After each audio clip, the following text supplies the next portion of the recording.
slogan, Angat Lahat, is what we want to achieve for everyone, prosperity for all. So I'd like to ask all of those entrepreneurs to stand up and be recognized. Can I ask you all to stand? These are people on agribusiness, seaweed, 50 of them who have supported this cause. Mr. President, the country's biggest problem is poverty. And the passion you have in solving our drug problem is immense. We hope that the same passion, Mr. President, that you have in fighting drug addiction, the same passion you bring and help many of our micro and small entrepreneurs move up from survival to sustainable. We want every Filipino to become one of these entrepreneurs one day. And through the power of mentorship, definitely all is possible. Mr. President, will you allow me to call you Kuya Rodi? Kuya Rodi will be our champion.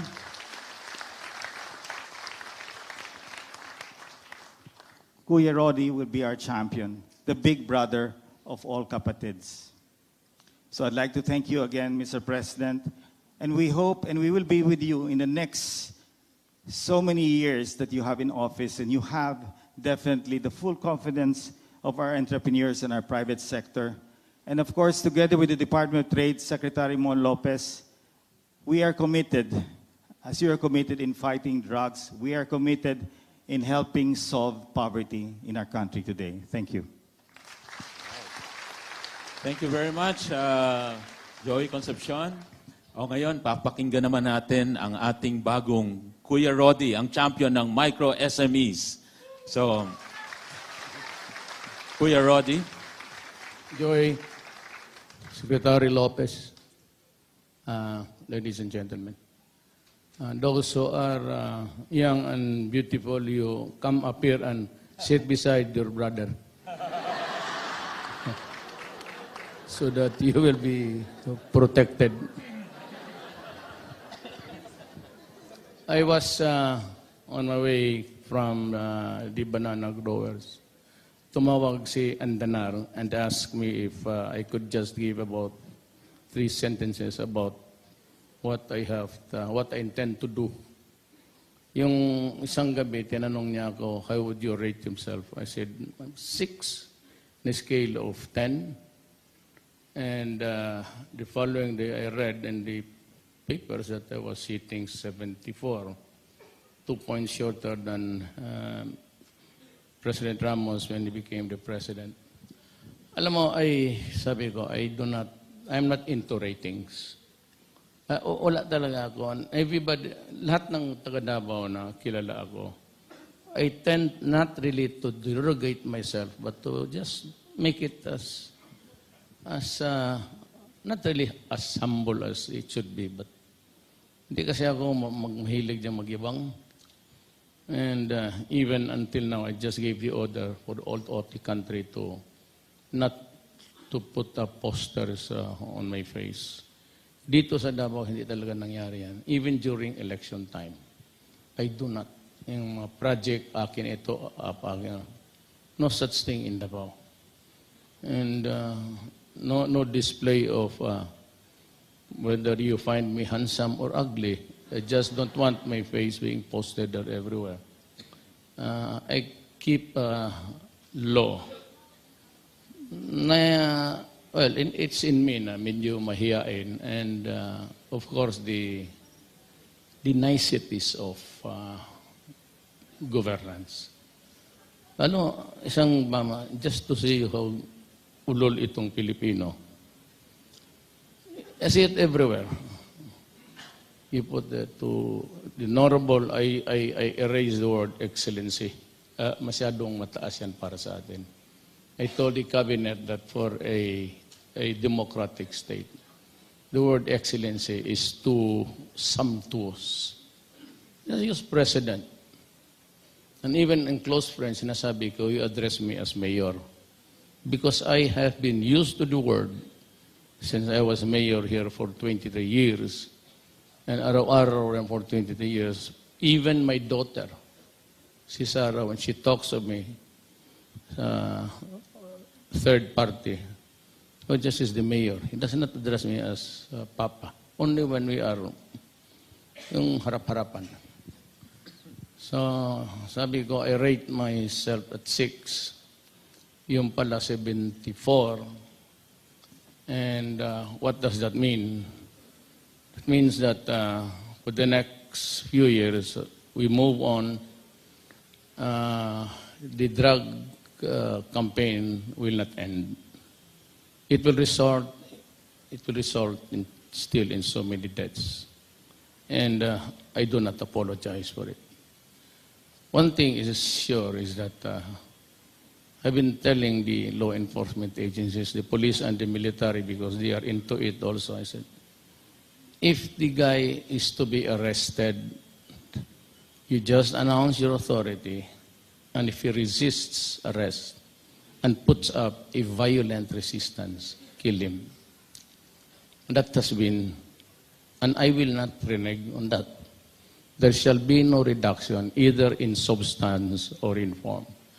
Ayaw ko talaga ang droga because if I do not interdict it now, I am not into a hubris mode, but looking at the politicians in the horizon. If I go out suddenly, then alam ko na mahirapan ang Pilipinas. Mahirapan ang Pilipinas kasi I do not think that they would have the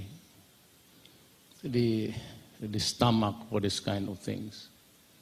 Mag-order sa dami mo na patayin mo yan. Ginagawa ko yan because I know from where I stand.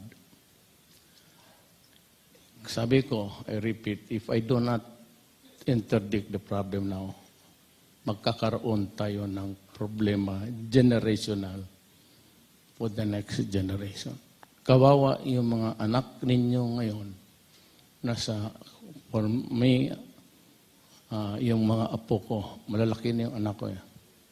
But yung may mga grade school ngayon, delikado talaga kayo. Delikado kayo. So somebody has to do it for the Filipino. Well, it's always a matter of maybe destiny. Maybe God placed you there to precisely to do the things that must be done to help the Filipino. At ako naman ho, I just read it from a overseas-based opinion writer about me being ousted by people power. Be my guest. I don't give a shit. You know, I became mayor contrary to what was my expectations in life when I was young. In my days of my youth, I never expected to be mayor, but though I know that I'd be a lawyer. But all I wanted, and it is a history here in Davao City, if you ask them, that all I wanted was a promotion from a prosecutor to be a judge.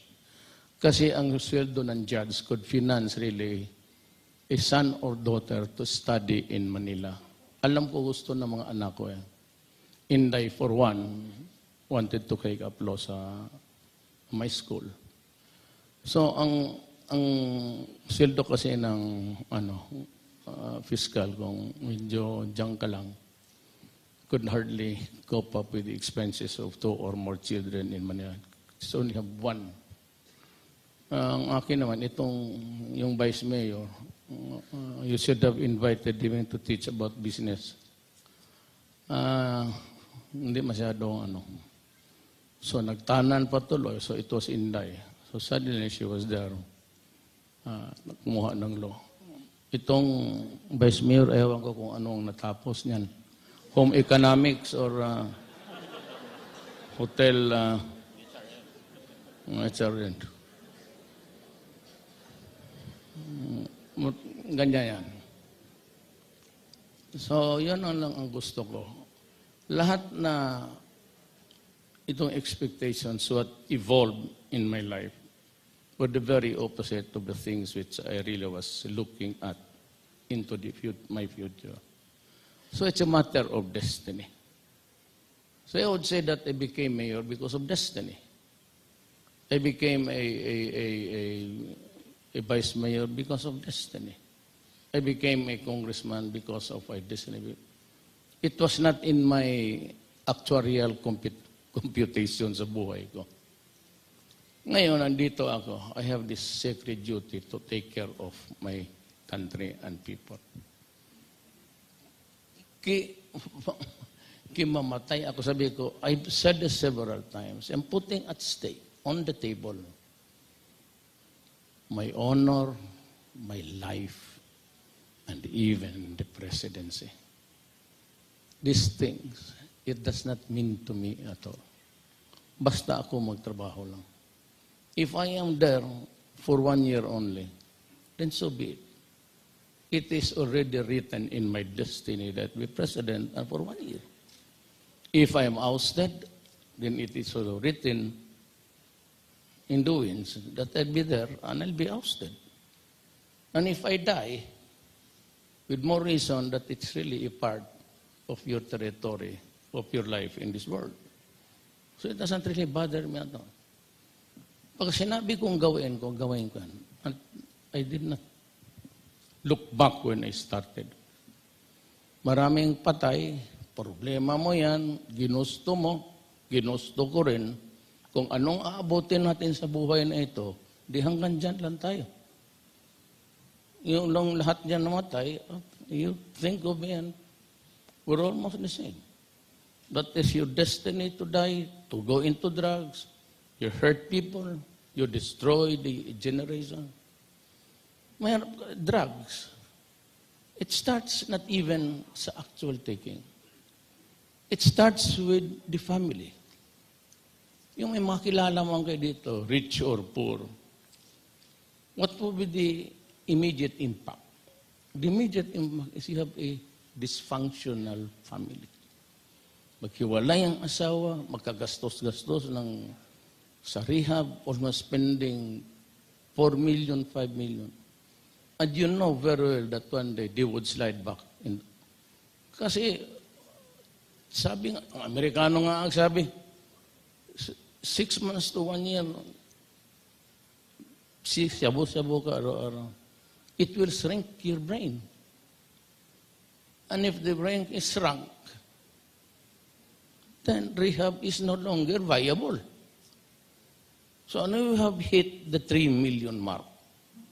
I really do not have an accurate count of how much or how many of them have shrunk brains. But we have a problem. That is an enormous number. And you should not take it lightly because this 3 million plus the 7 that surrendered during my time would place it, we are still receiving surrenderies. And by the end of the year, expect to the number to breach the 1 million mark. I remember that I talked to Widodo sa Laos, and we're friends. And I said, Adre, ilan sa iyo? Estimate niya 4 million. And I played with we did some comparison. Indonesia is a big country. But 2-3 great islands there. And the population is almost 240 million. Mine is a small country, archipelago, a long coastline, kasi paikot-ikot ka dyan sa island. And I have 1 million for, and I am a very small country. Now, the 3 million computation was done by Santiago, General Santiago, during his time. I was not yet president then. I was mayor.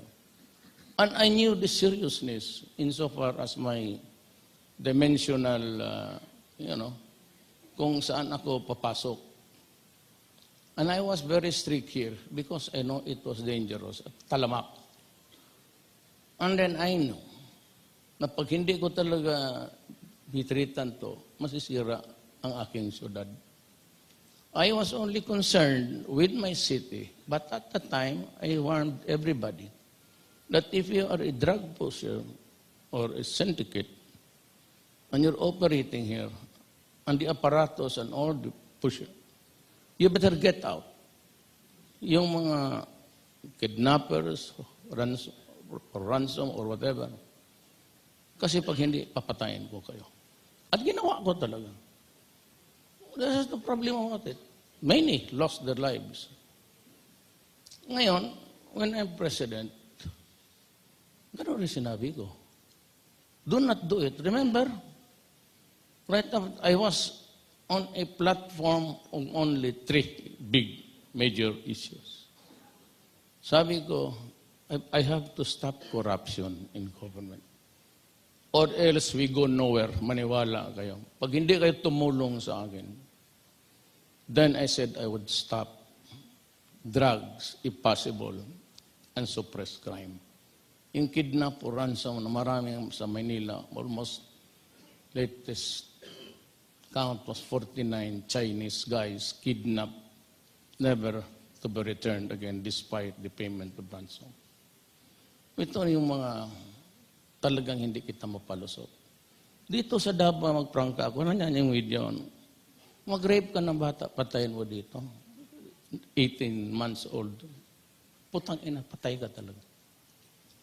May kita paabuti ng presidente, i-intercept kita somewhere.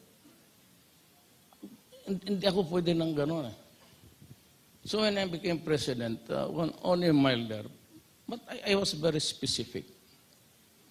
I said I will place it as a national security issue, invite the military to come in, so that's the only time, then declare the state of lawlessness.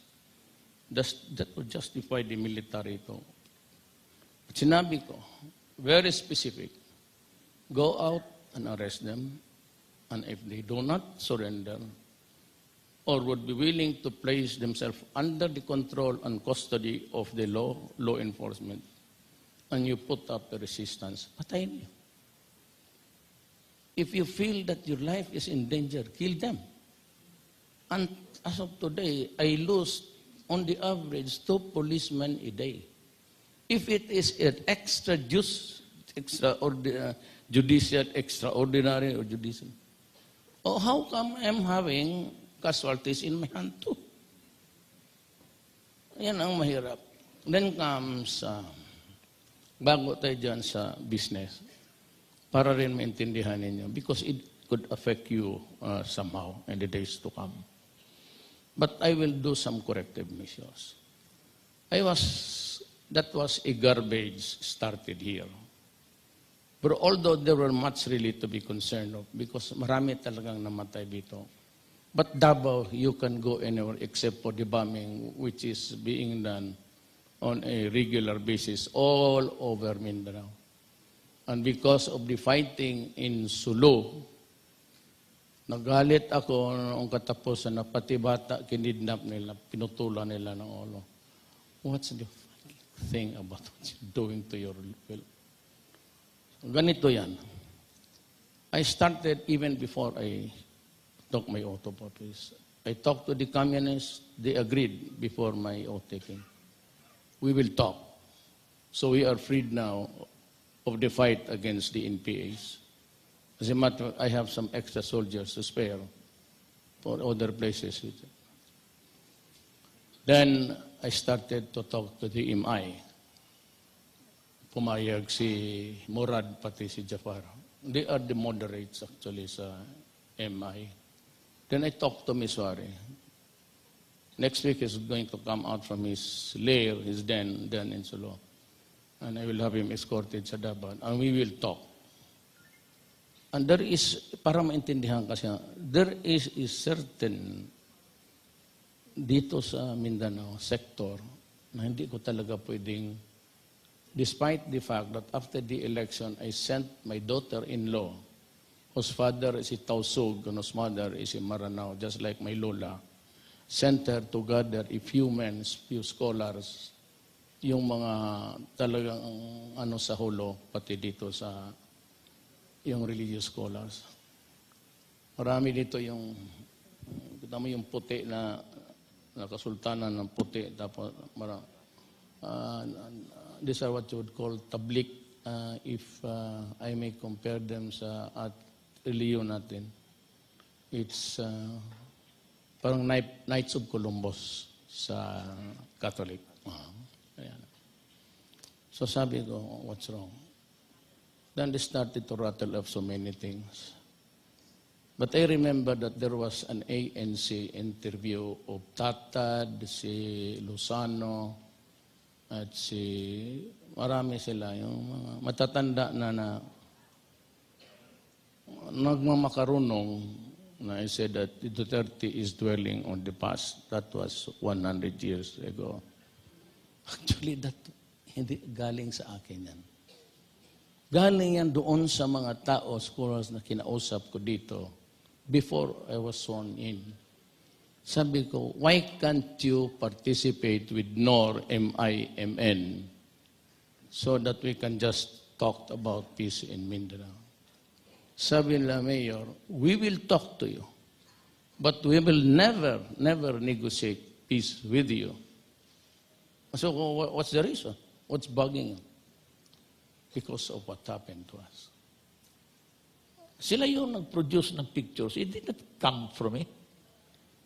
Yung pictures, the Filipinos at the time had no Polaroids. Wala namang instant. We got it from the archives of the U.S. Congress. Yung mga picture na mga moro na dump on one hole. And there was, ginamit pa ng postage, may postage. Ang picture, ang Amerikano na sundalo, nakaganon yung paa niya sa dibdib ng babae, piled of bodies there. Then they showed me the picture and they gave me some picture. They showed me the originals yung nakuha nila. Ayan. So this cannot be a thing of the past. It will always be present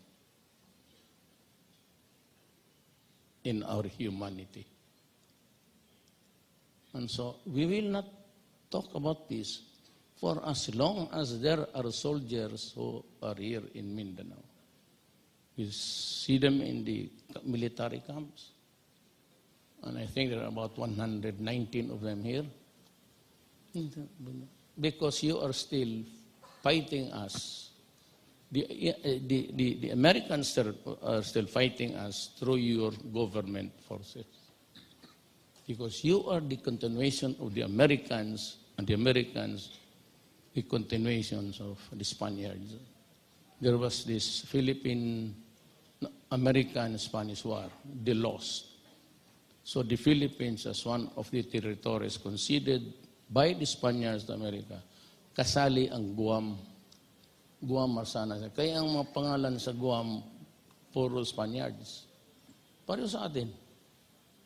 Yung mga Guaminyo. Because they were first conquered by the Spaniards. And they had to give it up because they lost the war against America. One of them was Dewey. Dewey was the one who smashed the Spanish armada, yung galleons nila na warships. So ayaw talaga nila. So these are really the bets on the table. Now, I was talking to the banana growers. We're good, except that if we do not talk about peace and realize it really as a matter of, you will be always be paying the revolutionary taxes. And let alone the extortion activities of the bandits here all around. There's so much of them. But I can kill them all. Ubusin mo lang isang barangay, isang araw, di tapos na. But that will not win the war for us. It will just exacerbate. You just have to play. And the only reason why I can reach out to the Muslims is because of my grandmother. My grandfather is a Cebuano. And if anybody asks me, ano ka? I always tell them Cebuano. because we trace our lineage from our father. Then sa nanay. But ang lolo ko, sa mother side ko, Chinese. Ang lola ko, Maranao. That's why I can talk to them. I can go around talking to them, but hanggang dyan lang. It cannot go deeper than just being signing an armistice of happened on the previous year. Ang lamentation ko dyan sa Amerika is they have fallen short, despite of their clever boys there, Pentagon of State Department. Until now, they have not realized that reality. Na marami talagang galit sa kanila. At ako pang inuna nila, Davao City was already, I was the whipping boy of Dilima and Company. Totoo naman eh. Di ba kasabi ko na talagang totoo yan. But they continued to chastise me. When I was mayor, it was good. Why? Mayor lang ako eh. And they can hit me on the side. But to make a broadside criticism, when I'm already president, is another thing. Kasi presidente na ako, and we are a member of the United Nations.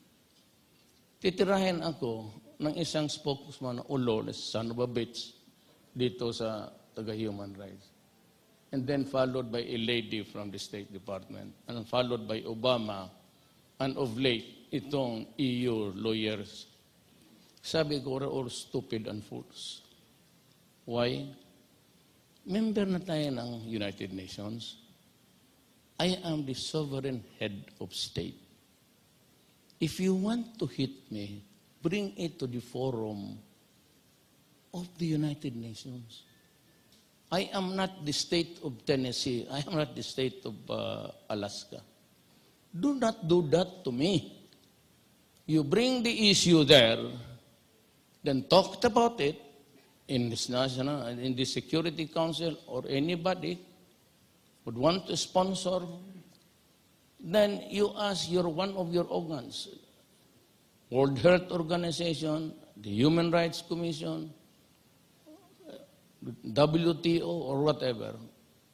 But do not hit me directly because you would put to shame the Filipinos outside. So, healer pala, inuubos ninyo. And for that commission to bring out the report, then let me respond officially. Do not hit me directly because that is not allowed. I would like to remind, Obama is a lawyer. I'm sure he studied international law. I did. Nobody knows it, but I was a foreign service graduate also. Because I wanted to work outside, only to be discouraged by my father. So what will you do there? Why will you work in another country? Why don't you just, that's the reason why. So alam ko, sabi ko, Obama, I've studied international law. I'm sure of that, and I did. And he knows that you cannot do it. So why are you doing it? My God. Kaya, hindi ako makasagot because remember that it was not an issue against me during the last election. You will agree with me. But when I was hitting 32, 33, 34, lumabas na yung mga basura, na pera, ng salvaging. Mayayaman man kayong lahat. I know that you have access to the managers. It's just a matter of computer. Pindutin niyo, tingnan ninyo ang accounts ko. It was really 18,000 and 5,000. That was the account when I was a congressman. Nung nauwi na ako dito, I did bother with that account. Kasi kung mag-alis ako, papabili lang naman ako dito ng dolyar. And besides, I use mayroon namang credit card, bakit? So, that is, kasi baka they will start to, you might be in the export business. Ang ayaw ko dito, sa mga putang inan to, Kasi bastos eh. You do that, you behave that, and they said, we will stop the AIDS. Your aid assistance. Hoy, mga ulol. You get your assistance, give it to the Somalians, and they need it more sa mga refugees dyan who are dying there. You know, British is a hydra. Itong European, dalawa ang mukha nitong mga gagong to. At first, they opened the borders and let the men in droves. Now suddenly, they realize that they are now flooded with migrants, or immigrants for that matter. They close it, and some of those poor guys are out there. It's December, and the winter is about to set in. Yung mga hypocrisy. You know, Middle East was invaded by Germany, Italy, Great Britain, America. And it was they who divided the countries according to the tribes. Iraq, Iran, and so on and so forth. Egypt. Pagkatapos, they do not like the strong men. No elections. So. But they do not realize until now that, take it from me, ang Muslim world is governed by the Quran. And the Quran is fundamentally feudal. It is not by election, but by the tribes. No? It's written 3,000 years ago. Pati ang Bible natin, it's 3,000 years ago.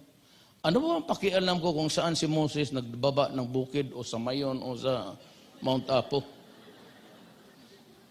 But they think it is antiquated and should be changed. Hindi mo pwedeng look at Iraq. On a pretext of mass destruction, weapons. Wala naman talaga doon pala. So what happened to Iraq? It's in shambles. They undermine Libya. Libya is a failed state. Now they're eating up Syria. And it's, you see, nanood kayo ng CNN. Look at people that are dying. And yet they have just to go because itong left, sinakyan. No, not the left. Brother, the yellow rode on the issue. And they like to see their opponent pictured as a...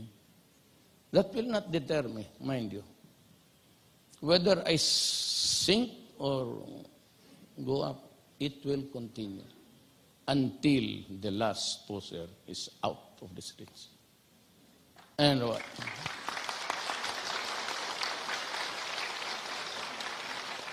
What are the consequences that you are threatening me?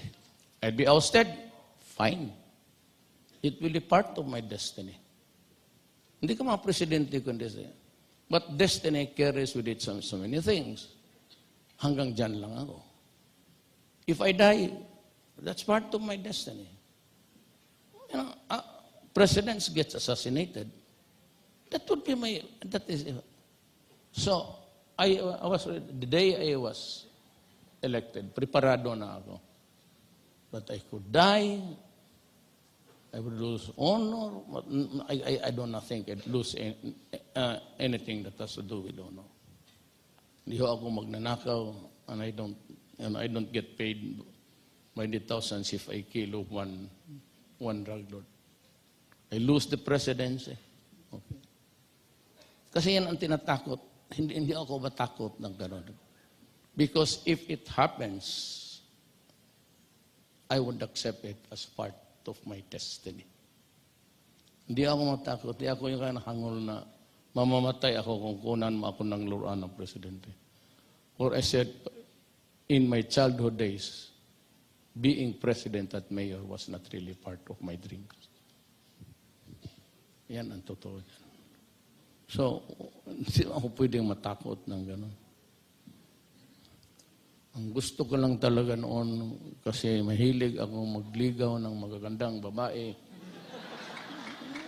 Ang magagandang babae, wala namang hilig sa akin. Then, but for those few who had a misstep, ganito,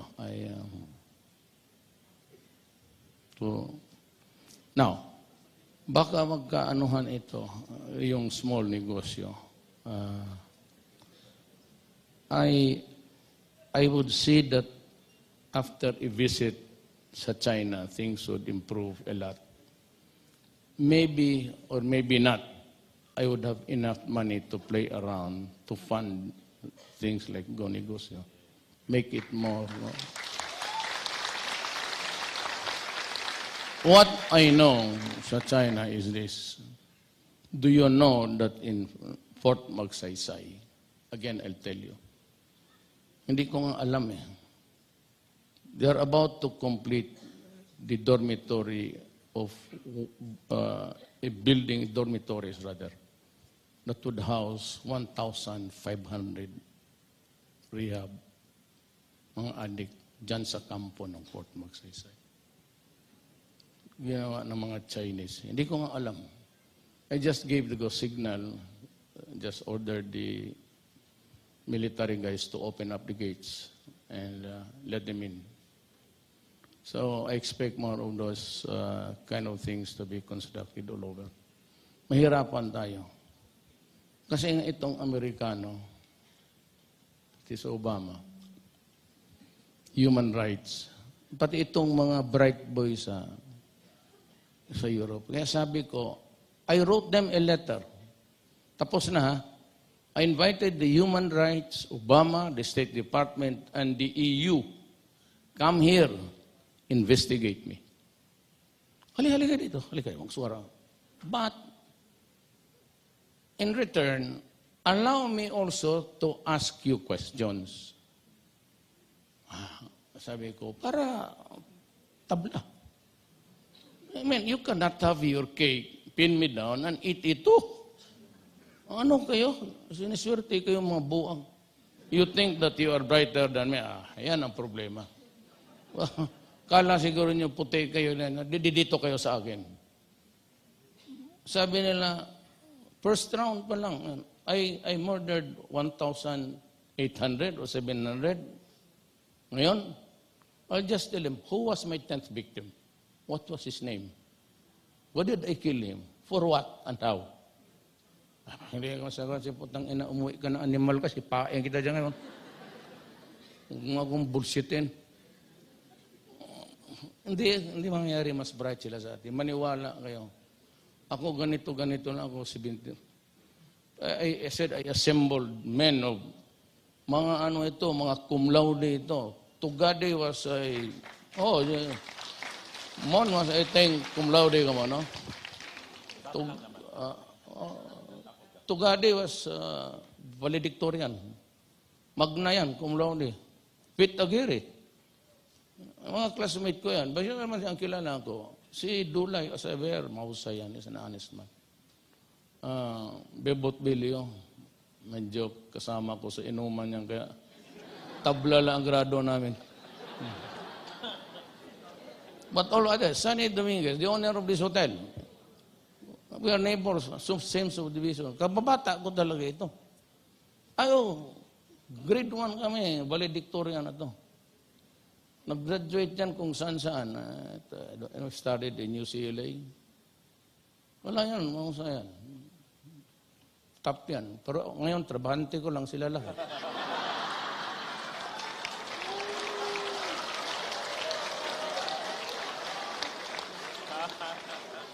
Ako 75 lang.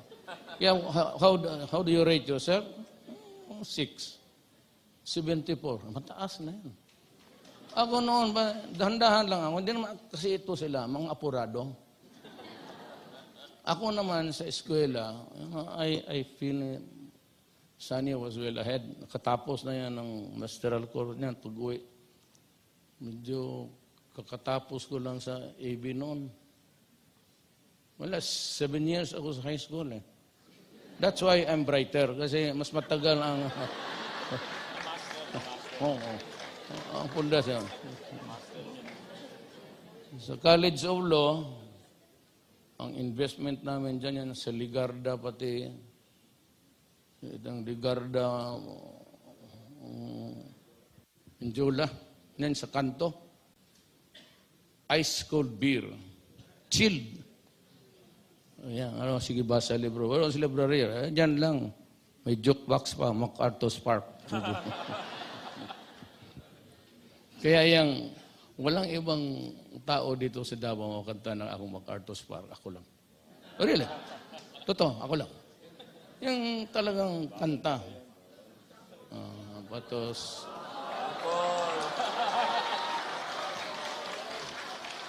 So let's talk back to business. Shut up, guys. So the thing is, I entered the presidency midstream. It's a budget operated by me, but prepared the previous year by Aquino.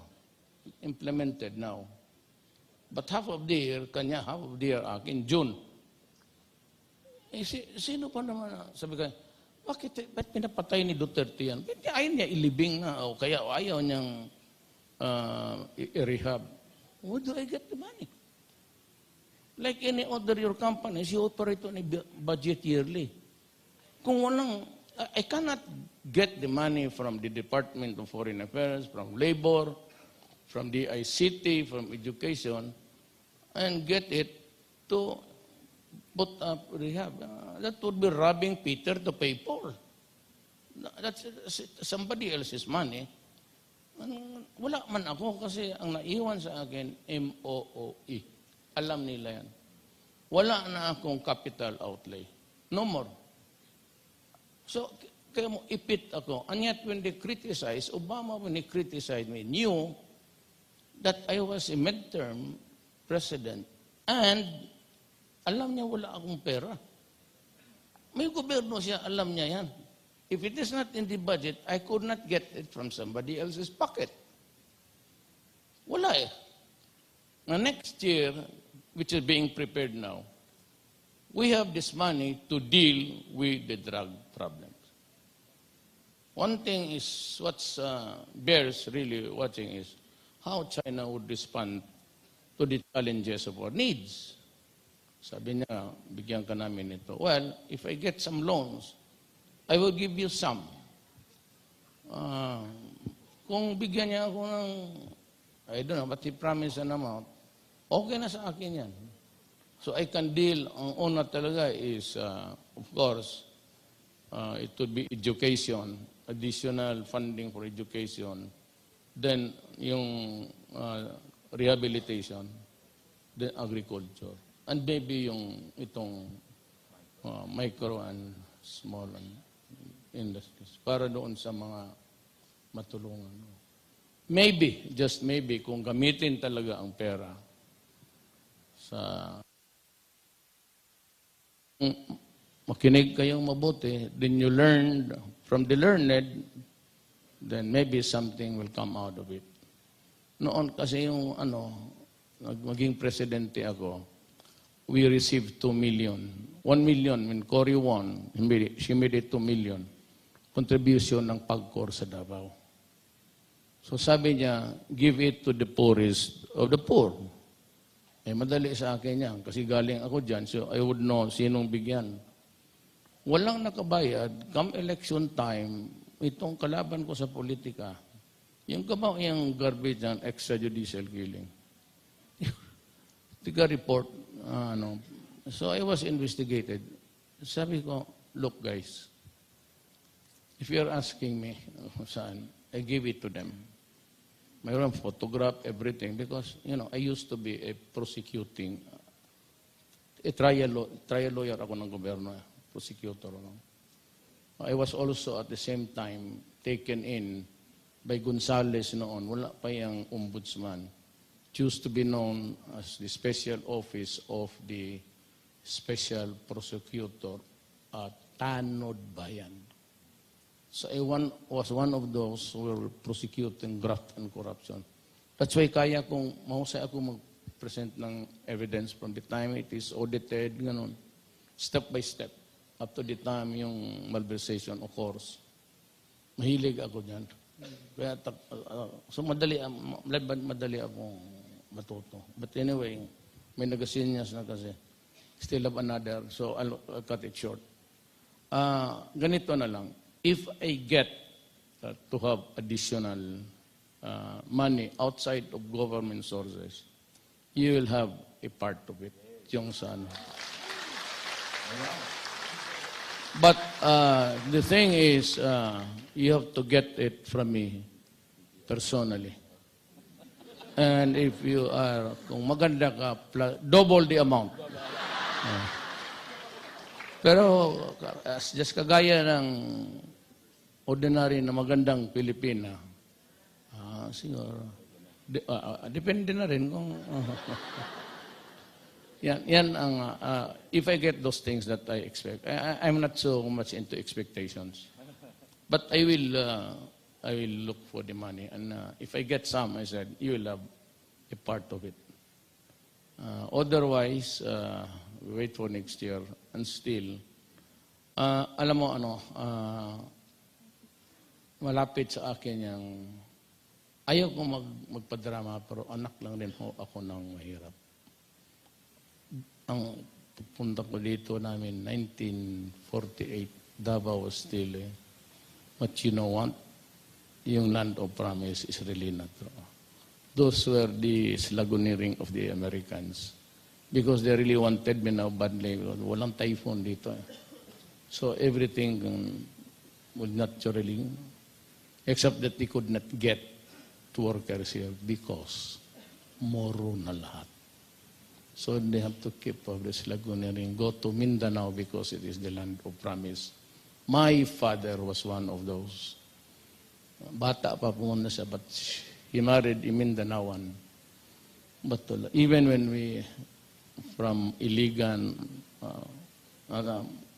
Iligan is just beside Marawi, to Davao, pagdating namin dito, wala na.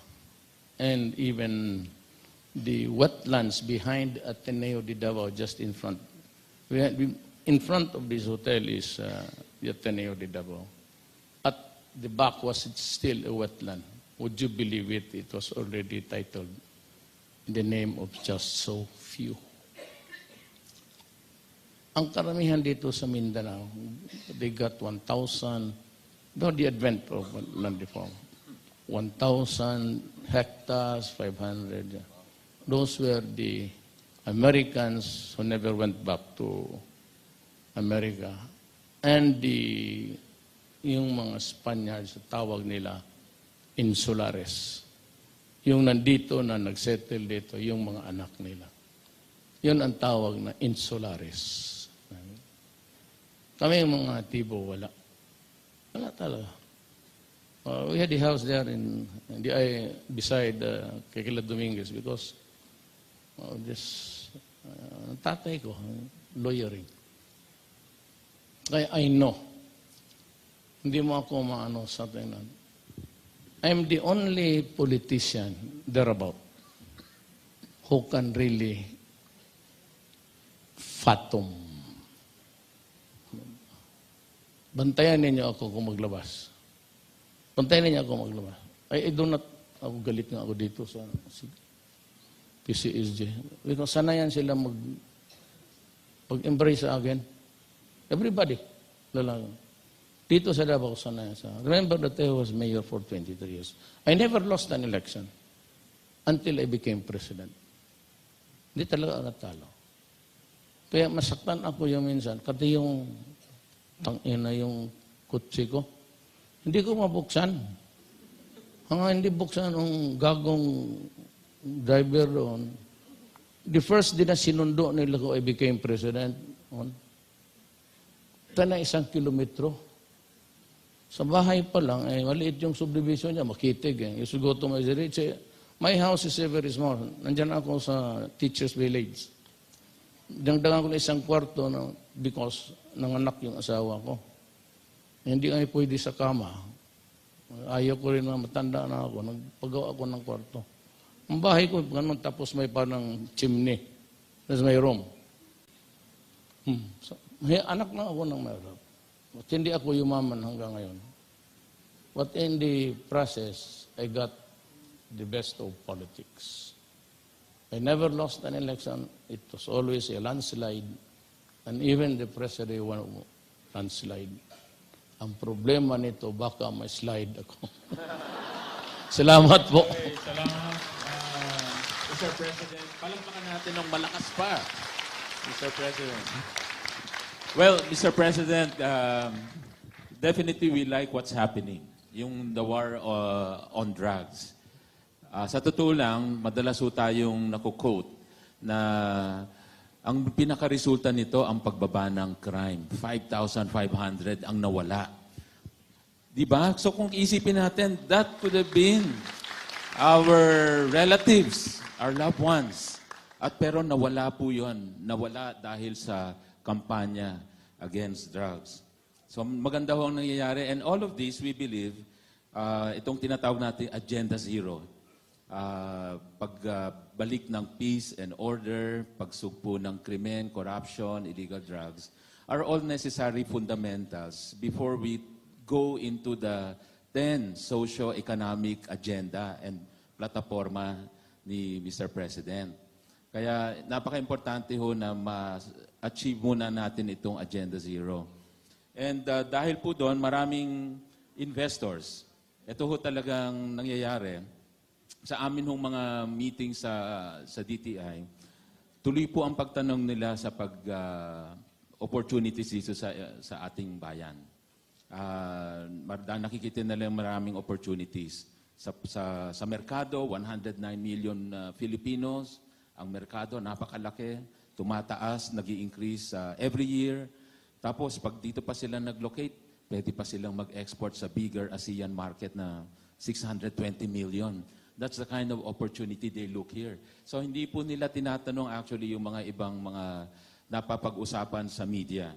At dahil po doon, actually masaya ho kami, at least sa community po natin dito sa pagnenegosyo, Community of Go Negosyo at DTI, na ito pong mga entrepreneurs actually, kung maalala ninyo, ito rin yung mga nandun sa, nung nag-forum tayo bago mag-eleksyon.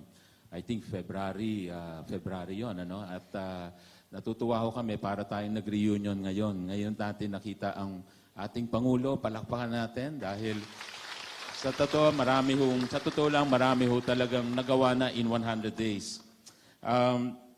Ngayon po, kasama ho natin dito sa stage ang mga ibang mga micro-entrepreneurs na mentee, yung tinuturuan po kasama sa mga programa natin, sa mga seminar at mga trainings. At ang alam ko po, meron hong nag-prepare ng ilan sa kanila ng mga, at least pwede pa ho ba tayong 3 question? Mga 3 tanong lang po. At hayaan natin sila magtanong at siguro maganda ring marinig ang sagot mula sa inyo. So si Doms. Before actually, sandali. Para hindi kung kalimutan. Sa customs na yun, it's 3 days ang release ng papers. Sa BIR, the most is 10 days. But I think Billy has reduced it to 5 days. Sa DTI, 2 days. So, hinahanap ko ngayon saan yung korupsyon. Maybe in the local government. But I still have to talk to the elected leaders. Kasi hindi ko yan sila control. They are not cabinet members. Unlike the cabinet, I have the complete supervision and control.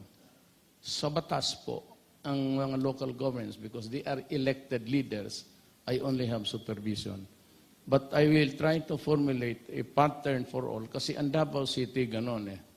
When I was mayor, 3 days, 72 hours, ilabas mo talaga. Whether it is granted or not, ilabas mo. If it is not granted, you will write the explanation. Why? Eh, kung granted, wala na. So, ganon sa Davao. So, I want it done all over the country. We are improving. But the survey shows that meron pa ring graph. So, tulungan ninyo ako, nandiyan kay Zanigo, kung saan. Sa police ba? Of course, the military, kukunti lang naman ang intervention nila sa affairs natin. Is the mayors or the policemen or the local government sa tax, sa business tax clearance, whatever, let me know. Ngayon, maglagay ako ng PTB4. Ang program ko, 1 hour. Wala yang gawin. There's nobody talking. Just text. Huwag mo nang ibagay pangalan mo. May yung number mo, pwede mo naman palitan yung SIM mo. Or buy in your SIM kung takot ka. Just text. Anong opisina, whether national or local, and who is the official causing the delay? So, I will immediately call him to Malacanang and I will demand an explanation why. Sabihin ko sa kanya, putang ina mo, pag sumali ka rin, drug addict ka na rin. So, pasensya na lang. Do not, no. Wag ba niyo akong pahiyaan kasi itong akin totohanan. The reason why I really sacrifice na hindi ako nag-ano is because I wanted to have a good name. And I was able to make use of it because I became a president. At wala man kayong issue sa akin ng graft because I was never into it. Marami kayo wasabi sa akin. Sa totoo, hindi ako napapatawa. Babae, yung ganon, sa totoo yan. Sayang. Pero yung pera, too late. Too late. Saan ako pupunta? Hindi mo ako makaalis. Paglabas ko dyan, ang haba ng linya, kaya sinundo ako ng PSG, ang haba ng linya. Nakita ko doon sa likod, may mataas na parang fire truck gumaganon. Sabi ko, sige, anong putang inang, kasi 1 kilometro haba, security. Sabi ba ambulansya? Ay, nako, dito na tayo magka-diferensya. Sabi may ambulansya. Sabi ambus nga na. Kung gusto ninyo, idagdag na lang ninyo ang punerarya. Para kompleto na tayo. Why are you afraid of dying? It will come. Do not worry. It will come anytime. You do not have to worry about it. Death, it will come anytime. So don't worry so much about ambulansya. Hayaan mo na ako mamatay. Tapos malibre mo ba ako, I get to live until what age? Until 99 years old. Anong gawin ko dito? Pagtingin ko sa katawan ko nakahubad, wala nang silbi lahat. Lados hanging, putulin mo na. It does not deserve any. I'm only good to live until I'm useful. The moment na I could no longer do it with that's the essence of life. That's my only enjoyment. If it is not there, kill me. Wala nang silbi. Totoo, wala nang silbi. Ano ba?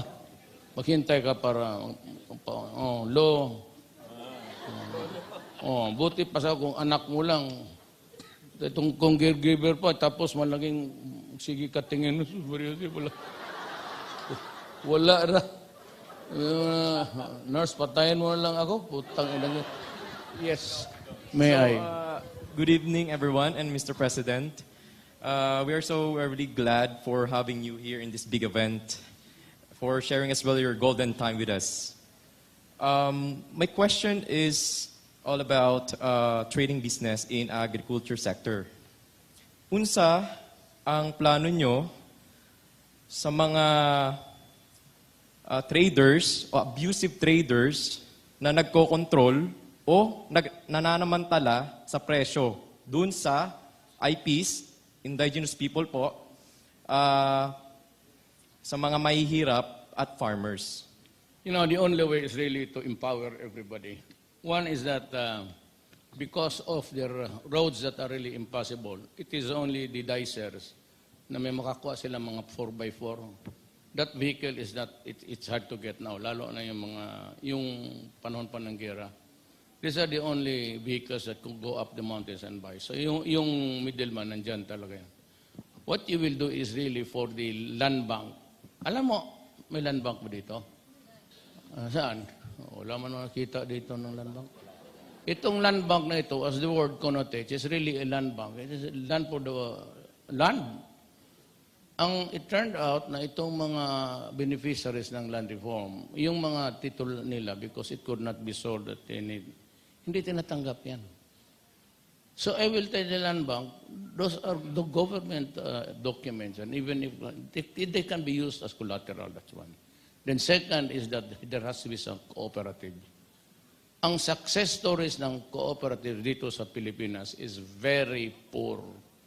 Few successes far and it been the years of the days of itong mga cooperatives. So you have to reinvent the guys that are holding the money. But land bank must go there and they must have the financing of cooperatives. You must empower them in the sense that you provide the money, but magbayad sila kung anong hindi unutang na nila, doon na ibayad sa cooperatives. And that would be their investment, their cooperatives. Second is the schools, and third is yung mga health services. But the most important is really the money and how it is being used. Sinasabi ko lang, during my time, because there is a cooperative law which also mandates, I don't know if it's an ordinance, we have to invest in some cooperatives. We are still doing it now. I don't know how India is coping with that. Pero ako nagpapahiram, but I make sure that the cooperative is really in the hands of people who can be trusted with money. Lahat ng failure ng cooperative because yung tumakbo yung presidente pati yung kahera. O nagtana na silang dalawa. Isa pang tanong dito. Okay, so thank you, Mr. President. The second question. Hi po. Good evening. I'm Sofia Zosa po.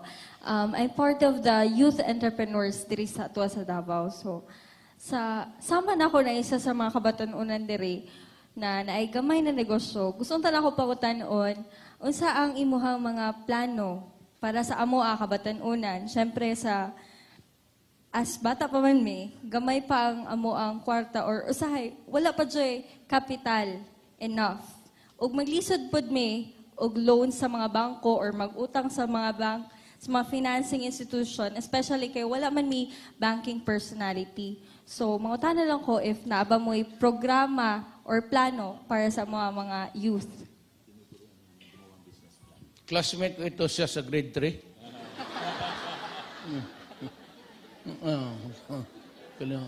Yun ang librarya namin, no?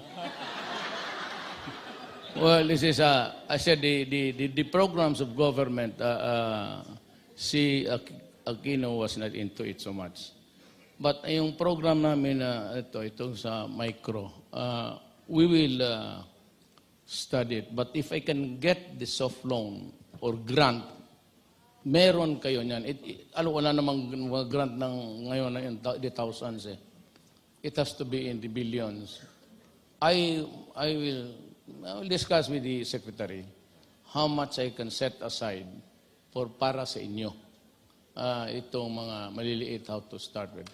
Just listen to what they taught you. Pag-aralan mo lang yan and a little bit of sacrifice.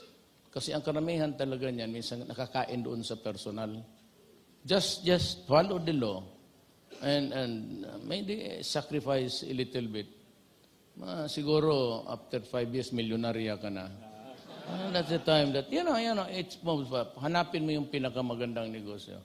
And it's everywhere. It's food, clothing, whatever. Marami kang mapagkanong negosyo dito.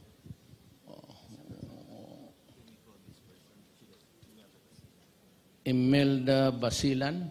Si Miss Imelda Basilan nagsabi kanina na, Are you here? na magtatanong siya. Okay. Sige, akyat po tayo dito. So habang umaakyat siya, diyan ka na lang. Gusto mo diyan?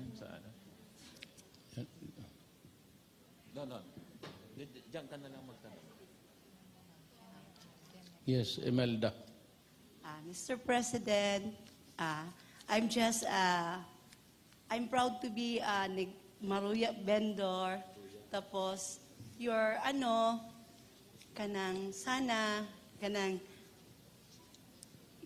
I pray na you will give us support on my business na I will have kanang small capital. Imelda, how many years have you been? 15 years in the business po. 15? Yeah. Kinakain mo siguro yung Maruya mo. By this time, mayaman ka na dapat.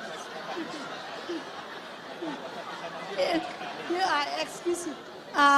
Your staff, kanang, yung mga, sometime, ang imong mga staff, sa ako siya sila nagapalit, si Sir Ivan, nagapalit sila sa akong pesto na sa Davao Times.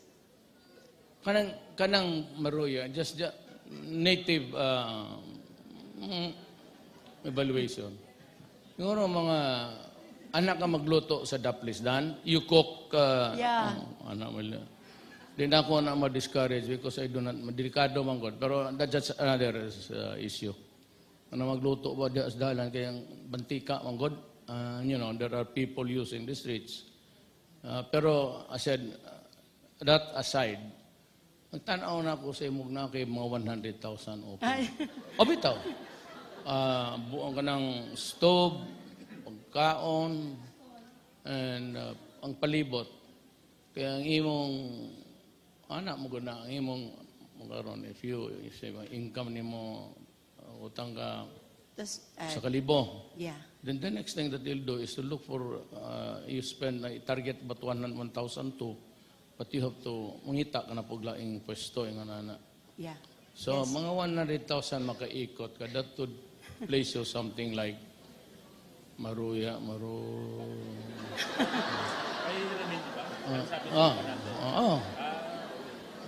100,000 ikot, pwede na.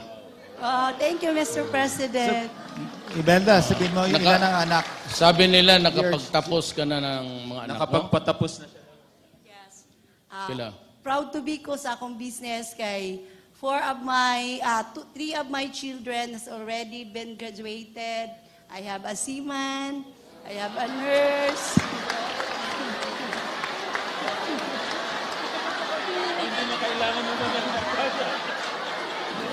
Hindi mo na kailangan ng Maruya. Ang asawa mo, anong trabaho? My husband also worked here at Marco Polo, but he resigned. But I want to venture another business kasi I'm old na kasi I'm hoping na dili na pud ko sigig Maruya gani kay kanang kapoy pa yapod magsigig Kaya, labor. what will be the next step? Unsa may imong mag-retire ka naman mo kasi Mag-retire na gani ko. Gusto lang nako na kanang capable sa ako na dili lang ko nga kanang pressure magud nang magmaruya. Uy, labi na kanang maghulat gani ang imong mga suki. Na, ang akong order. Nya gusto nako na in due time. Unsa may imong sunod target nga? Kasi katong nagapaminaw ko sa ilang mga business, siguro mag-venture na lang ko kanang pag magtigulang naman good ka, kailangan say tawag ani ka ng mga hinay-hinay na lang na trabaho ba. Kaya, study very well, understand the fundamentals of small and sabtag bayo, total, binisaya man na isulti sa inyo, no? Binisaya man. Mo gani na Pag-aralan mo yung fundamentals kasi mulukso kaglain from Maruya to dili pod ko mag-ambisyon nga kanang as in hindi pasado malaki. Mall siguro, baka okay na sa iyo. Pag-aralan mo muna, tapos if you stick with Maruya and you are thinking of expansion, 100,000 okay na. Don't give you about 3 or 4. Palakpakan natin. Sabi ni President, kung naintindihan ko, pag-aralan po ninyo, makinig ho kayo sa mentors, umattend pa kayo ng maraming mga negosyo seminars, at nandyan po si Mr. John Lucoa na magme-mentor sa inyo paano gumanda ang benta nyo ng Maruya. Okay? At, yan. Nag-graduate na din yun siya. The last, ay, nakausap naman kita, yung ato gani ka sa Santiago, Mr. President, na nagpatabang ko sa akong anak nga mag-oxy sa SPMC, na-grant yun to nimo, naka-work yun siya dito. Kay na-nurse naman to siya.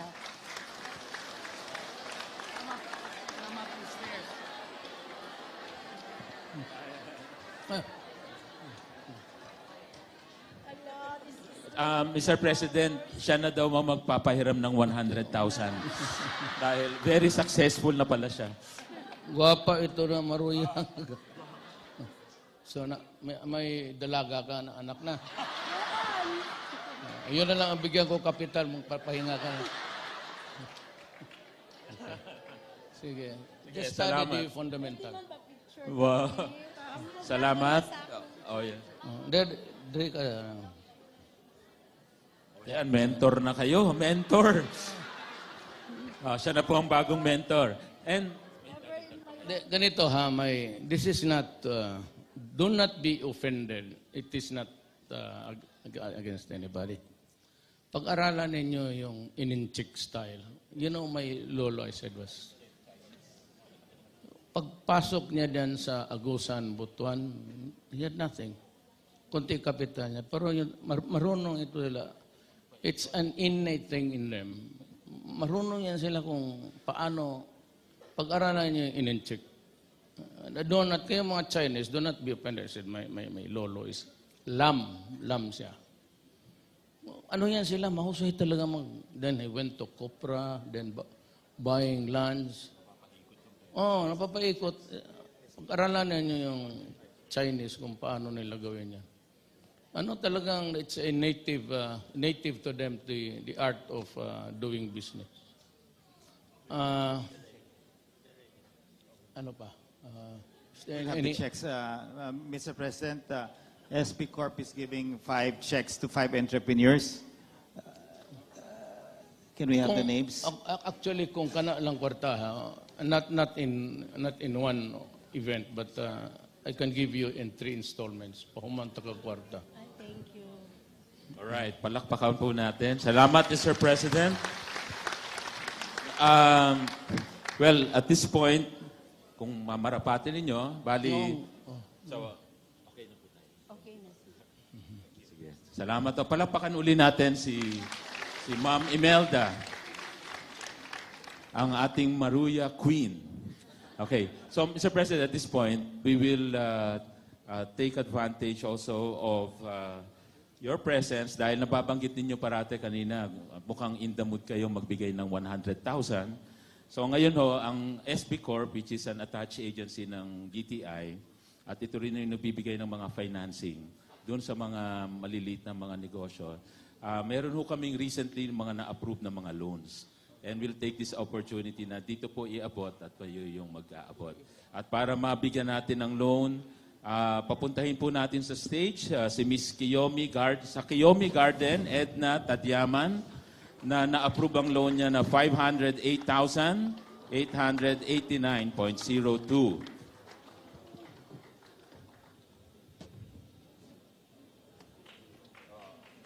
Okay, kayo po, Kiyomi Garden.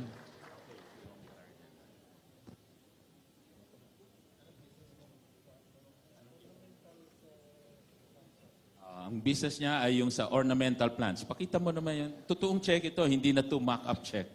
Okay, diretso na sa bangko para i-deposit. Congratulations. Kasama rin po natin ang presidente ng SB Corp, Small Business Corporation. So ang SB Corp ay attached agency ng DTI. Nagbibigay ng guarantee kung hindi man ay ang loan. Ang susunod na loan po ay para sa paint line printing services kay Mr. Kier P. Carbonell. Ito ho yung nag-supply sa inyo ng mga Duterte t-shirts. At nag-creative designer. So, paint line. Ang amount po ay 198,700 pesos.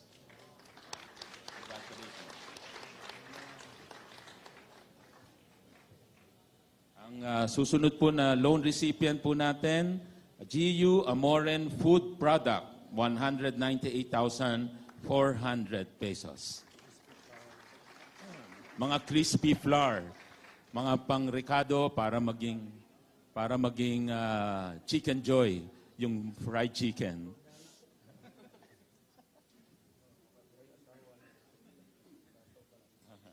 Okay, ang susunod po nating loan recipient, Wally FE Group Incorporated, 987,900.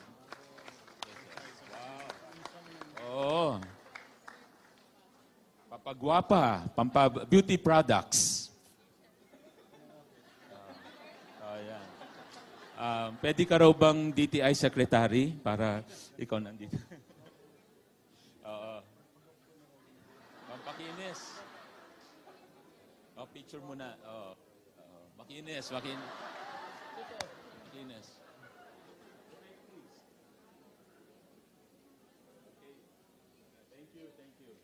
Congratulations po. Thank you, ma'am. Okay. Last but not the least, ang ating loans po para sa Abcris Enterprises, 394,500 pesos.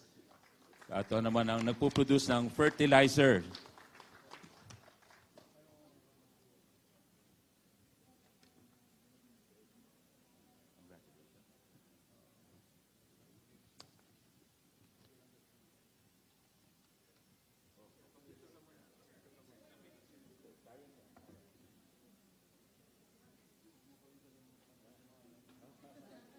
Wag daw kalimutan pag mayaman na siya, no?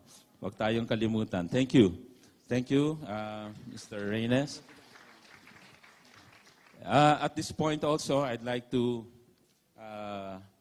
siguro in front of our negosyo community, Go Negosyo Community, I'd like to submit my first 100 days output to the President. Kasama na po dyan yung pagpapaikli ng pagkuha ng business permits and licensing to 2 days, dati 10 days. Pag-establish po ng ating mga negosyo centers. Just for the period ng pumasok si Presidente, 84 negosyo centers. Ang target ay 70. At ang clients na na-serve ay 116,000 na, 782. Ang dami na po nun. Ang shared service facility, mga equipment po, 61 na ang na-establish mula July hanggang October. At ang beneficiary, 671. At ang DTI nag-conduct din ng mga SME Rowing Academy, 890 around the country. At ang mga naka-attend, 30,528.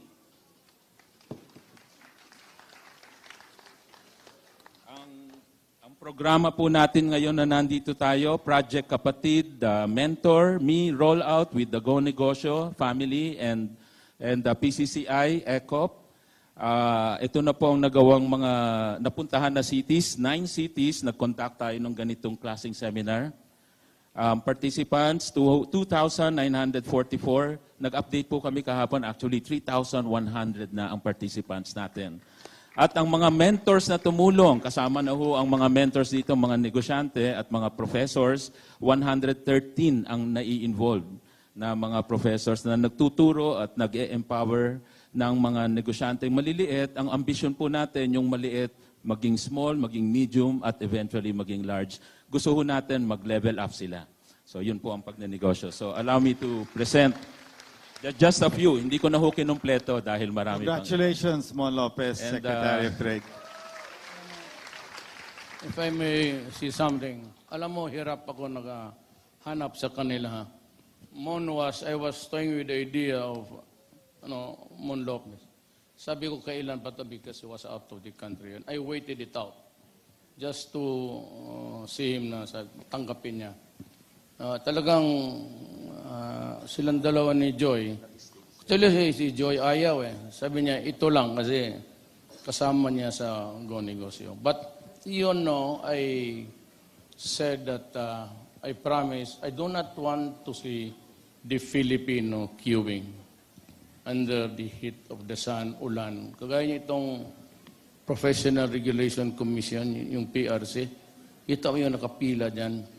An horror of all horrors, if you go back at the SM sa Matina, nandyan yan sa pavement na tutulog. Sinabi ko kay Yasay, cut the crap. Pati ito, so online na lahat by next year. Magkuha ka ng visa, passport, whatever, bayad ka sa BIR. Online na lahat yan. So, yan lang naman ang ano namin.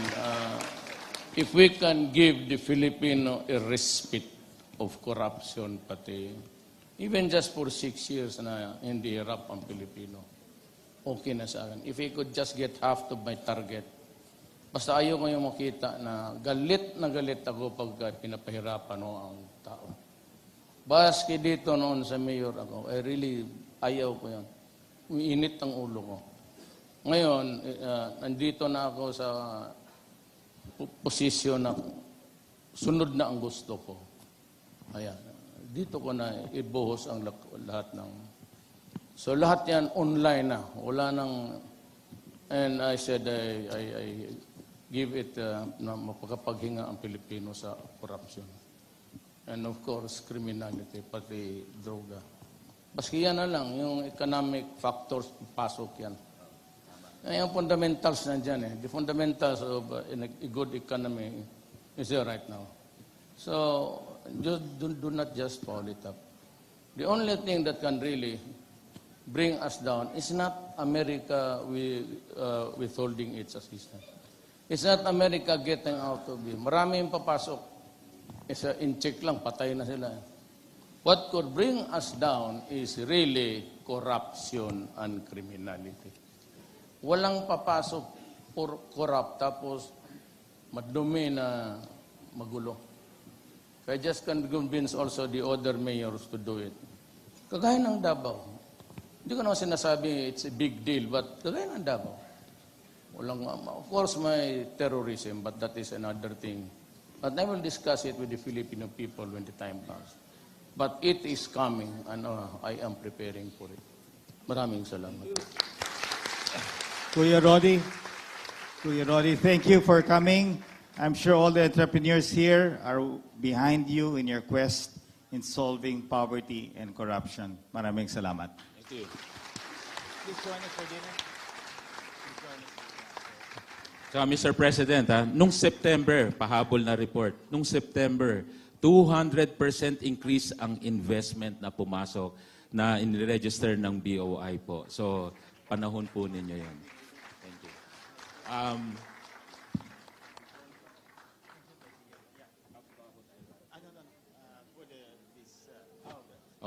Yung mga mentees po natin, sumama po kayo rito.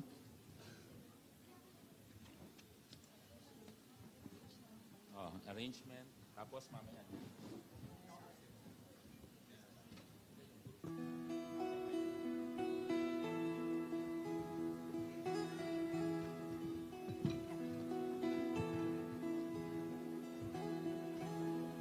Ikaw ang pangulo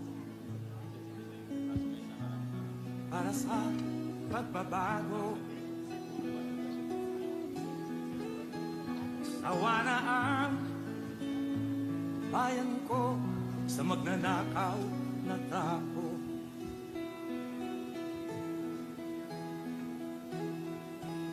Madilim na kahapon,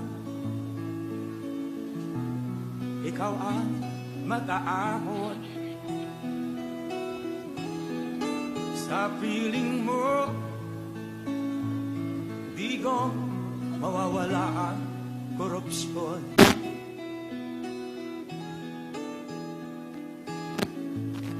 Tayo na, Pilipinas, tayo na magbago. Hawak kamay tayo para sa pag-asenso. Ikaw at ako, tayong lahat kay Rodrigo. That's correct. Thank you, President Duterte, for gracing this event. Mabuhay si President Rodrigo Roa Duterte. Thank you everyone who attended today's event and more profit to your businesses. May we request everyone to remain seated while the President leaves the room.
The word excellency is too sumptuous. Just use president. And even in close friends, sinasabi ko, you address me as mayor. Because I have been used to the word since I was mayor here for 23 years. And araw-araw for 23 years. Even my daughter, si Sarah, when she talks of me, third party, oh, just is the mayor. He does not address me as Papa. Only when we are yung harap-harapan. So, sabi ko, I rate myself at 6. Yung pala 74. And what does that mean? It means that for the next few years, we move on. The drug campaign will not end. It will result in still in so many deaths. And I do not apologize for it. One thing is sure is that I've been telling the law enforcement agencies, the police and the military, because they are into it also, I said, if the guy is to be arrested, you just announce your authority, and if he resists arrest and puts up a violent resistance, kill him. That has been, and I will not renege on that. There shall be no reduction either in substance or in form. Ayaw ko talaga ang droga because if I do not interdict it now, I am not into a hubris mode, but looking at the politicians in the horizon. If I go out suddenly, then alam ko na mahirapan ang Pilipinas. Mahirapan ang Pilipinas kasi I do not think that they would have the stomach for this kind of things. Mag-order sa dami mo na patayin mo yan. So that you will be protected. I was on my way from the banana growers. Tumawag si Andanar and asked me if I could just give about 3 sentences about what I intend to do. Yung isang gabi, tinanong niya ako, how would you rate himself? I said, 6 in a scale of 10.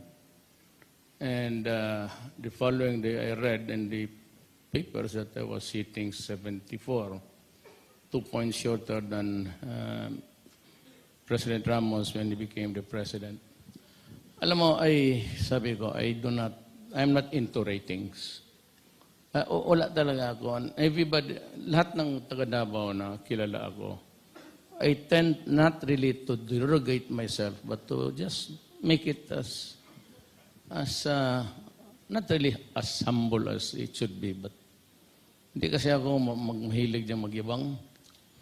And even until now, I just gave the order for the all country to not to put up posters on my face. Dito sa Davao, hindi talaga nangyari yan. Even during election time, I do not. Yung mga project, akin ito, no such thing in Davao. And no display of whether you find me handsome or ugly. I just don't want my face being posted there everywhere. I keep law. Well, it's in me na medyo mahiyain. And of course, the niceties of governance.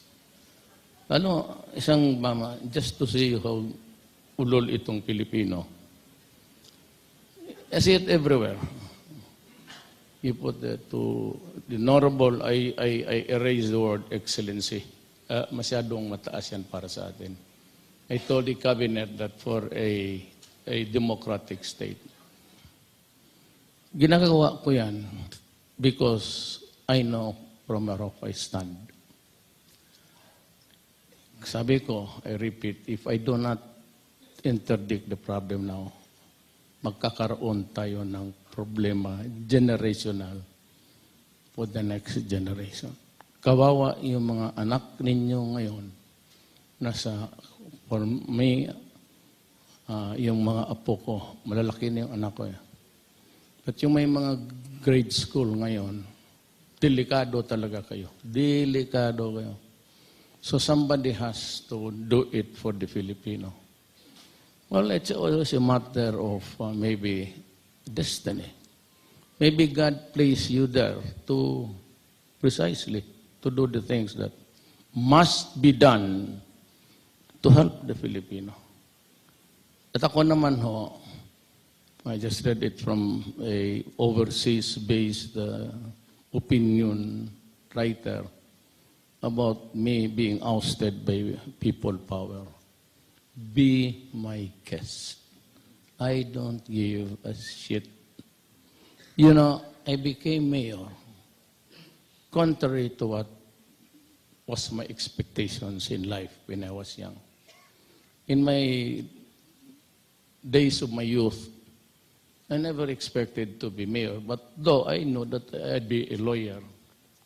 But all I wanted, and it is a history here in Davao City, if you ask them, that all I wanted was a promotion from a prosecutor to be a judge. Kasi ang sweldo ng judge could finance really a son or daughter to study in Manila. Alam ko gusto ng mga anak ko yan. Inday, for one, wanted to take up law sa my school.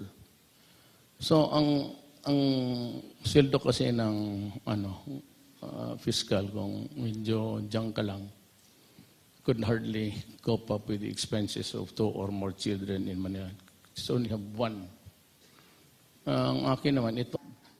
These are people on agribusiness, seaweed, 50 of them who have supported this cause. Mr. President, the country's biggest problem is poverty.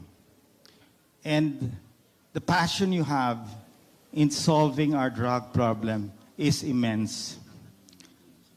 We hope that the same passion, Mr. President, that you have in fighting drug addiction, the same passion you bring and help many of our micro and small entrepreneurs move up from survival to sustainable. We want every Filipino to become one of these entrepreneurs one day. And through the power of mentorship, definitely all is possible. Mr. President, will you allow me to call you Kuya Rodi? Kuya Rodi will be our champion.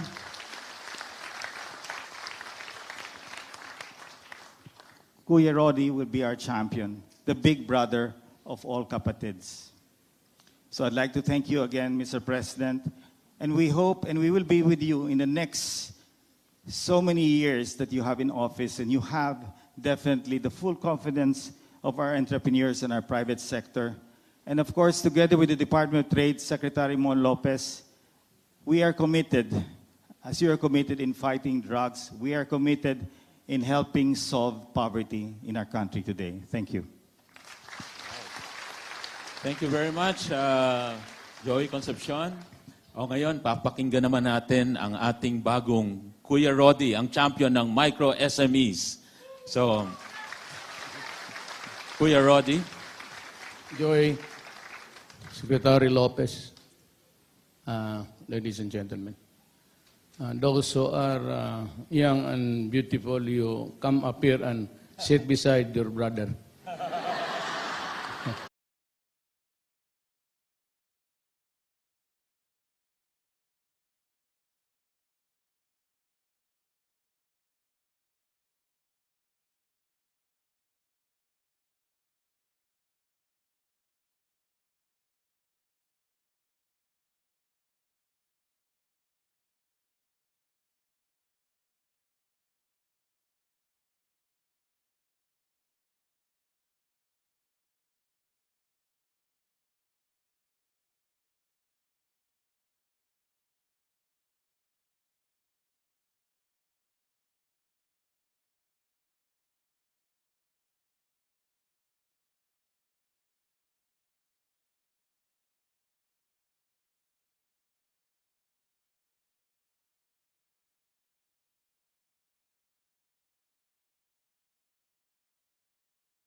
The slogan, "Angat Lahat," is what we want to achieve for everyone, prosperity for all. So I'd like to ask all of those entrepreneurs to stand up and be recognized. Can I ask you all to stand